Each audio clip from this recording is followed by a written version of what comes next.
I don't have a lot of stories, and that's a good thing, because I don't have to call them very often.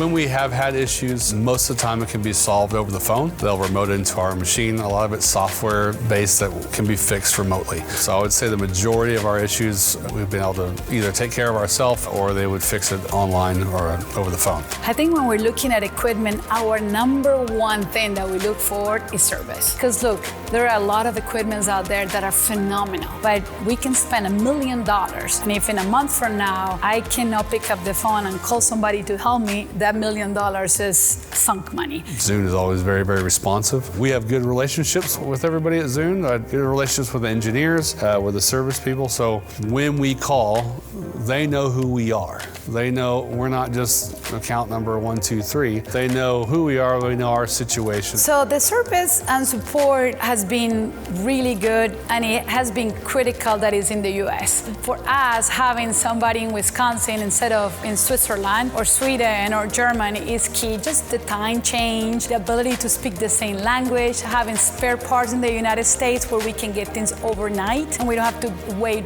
days to something to come on a boat or on a plane has been key. Service and support with Zünd is fantastic. I do feel like we use the Zünd in really unique ways, where I say again, from cutting flexible materials up to helping us in the processes with metal. And so with that, it will come up quickly that we need different types of blades or holders, things like that. And Zünd is always one that's very responsive, gets on it right away, helps us out.